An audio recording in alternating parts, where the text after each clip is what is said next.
প্রিয় দর্শক শ্রোতা, শুভ নববর্ষ। আমরা নববর্ষ উপলক্ষে আজ উপস্থিত হয়েছি ধানমন্ডির ঢাকা কলেজের অপোজিটে, যিনি রাজনৈতিক পরিচয় হলো ওনার গণমুক্তি জোটের প্রতিষ্ঠাতা চেয়ারম্যান। ধন্যবাদ। আসসালামু আলাইকুম। আজকে 1432 বাংলা নববর্ষ। আমি আজকে বাংলা নববর্ষে যত বাঙালি পৃথিবীতে আছে, বিশেষ করে বাংলাদেশের যারা বাঙালি আছে এবং এই বাংলাদেশিরা প্রবাসে যেখানেই আছে, একেবারে আটলান্টিকের ওই পারে, সবাইকে আমি জানাই নতুন বর্ষের শুভেচ্ছা, অভিনন্দন এবং আসসালামু আলাইকুম। আমি প্রথম বলতে চাই যে বাংলা নববর্ষই হচ্ছে বাঙালি জাতির এমন একটি দিন যেটি জাতি, ধর্ম, শ্রেণী সবাইকে একত্রিত করে একটি সার্বজনীন আসলে উৎসব।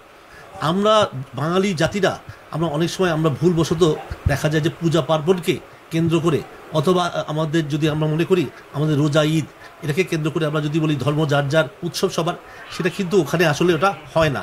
এটা শুধুমাত্র বাংলা নববর্ষই আসলে সকল জাতি ধর্মের জন্য একটি সার্বজনীন উৎসব। এখানে ঈদ যারা পালন করে, পূজা পার্বণ যারা পালন করে, প্রত্যেকে মিলেই কিন্তু এই নববর্ষ পালন করে। তো আমাদের এটা কোনোভাবেই আমাদের কোনো ধর্মীয় দৃষ্টিকোণ থেকে দেখার কোনো সুযোগ নাই। অনেক সময় আমরা মনে করি যে বাংলা নববর্ষ বোধহয় সম্ভবত হিন্দু সংস্কৃতির একটা অংশ, কিন্তু আসলে বিষয়টা তেমন না। কারণ হচ্ছে বাংলা যে নববর্ষ, বাংলার যে ক্যালেন্ডারের যে গণনা, সেই গণনা শুরু হয়েছে সম্রাট আকবরের আমল থেকে, মোগল আমল থেকে। তাহলে এটা শুরুই করেছে কিন্তু মুঘল সম্রাট, ইসলামিক যে সম্রাট, সেই মুসলমান সম্রাট কিন্তু এটা শুরু করছে। তারপরেও এটা শুধুমাত্র মুসলমানদের জন্য করা হয়নি, এটা করা হয়েছে বাংলার যে দেখা যাচ্ছে যে নবান্নের উৎসব, অথবা হাল খাতা, অথবা যে হিসাব নিকাশ এবং খাজনা আদায়, এগুলোকে কেন্দ্র করেই কিন্তু এই বাংলা নববর্ষ গণনা আমাদের শুরু হয়েছে। তাই আমি আজকে এই শুভ দিনে আমি সবাইকে, বাঙালি ভাষাভাষী, বাঙালি সংস্কৃতি, বাঙালি চিন্তা চেতনার সকল মানুষকে আমি শুভেচ্ছা, অভিনন্দন জানাই। মূল বিষয় কিন্তু আনন্দ। সেই আনন্দের দিন কিন্তু আজকে বাংলা নববর্ষ। আমরা দেখেছি বিগত আগে যে নববর্ষগুলো আমরা পালন করেছি, সেখানে মঙ্গল শোভাযাত্রা বলেছিল, কিন্তু আসলে মঙ্গলের সাথে আমাদের ধর্মীয় একটা সাংঘর্ষিক একটা বিষয় আছে। বিশেষ করে যে মঙ্গল বিষয়টাতে আমি মঙ্গল কামনা করা যেতে পারে, কিন্তু মঙ্গল হবে এটা আমরা যারা মুসলমান সেভাবে করে আমরা জানি না, কারণ গায়েব শুধুমাত্র আল্লাহ জানেন। তাই এইবারের যে শোভাযাত্রা, সেই শোভাযাত্রার নাম বলেছে আনন্দ শোভাযাত্রা। আনন্দ কিন্তু আনন্দই, হ্যাঁ, এখানে সবার জন্য সার্বজনীন একটা শব্দ। আমি বলতে চাই যে আজকে বাংলা নববর্ষে আমরা আমাদের যে যত ভেদাভেদ আছে, আমাদের মনের ভেতরে যত কপটতা আছে, ঘৃণা আছে, আমাদের পরশ্রীকাতরতা আছে, আমরা সব ভুলে গিয়ে আমাদের নতুন দিনে, নতুন সম্ভাবনায়, নতুন যাতে আমরা বাঙালির জন্য স্বপ্ন বুনতে পারি, সেই স্বপ্ন বোনার দিন আজকের দিনটাকে আমাদের বেছে নেওয়া উচিত। ধন্যবাদ।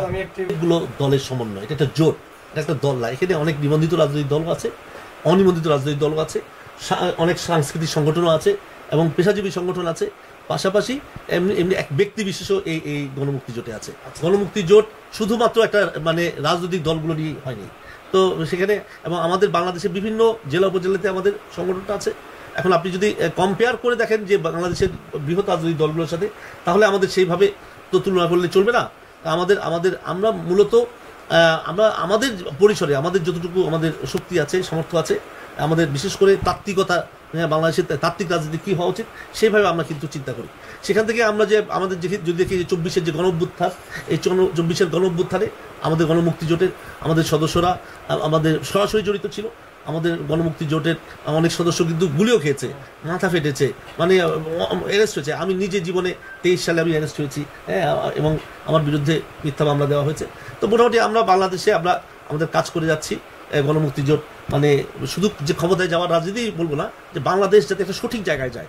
বাংলাদেশের রাজনীতিতে সব রাজনৈতিক দল যে একেবারে ক্ষমতায় চলে যাবে, বিষয়টা এমন না। কিন্তু যে সমস্ত রাজনৈতিক সংস্কার, যে সমস্ত রাজনৈতিক চিন্তা, রাজনৈতিক দর্শন থেকে আমাদের বাঙালির রাজনৈতিক দলগুলো যদি সরে যায় এবং জনগণ যদি সেটা ভুলতে বসে, গণমুক্তি জোট সেই জায়গাতেই কাজ করে এবং জনগণের মুক্তির জন্য কাজ করে, জনগণের অধিকারের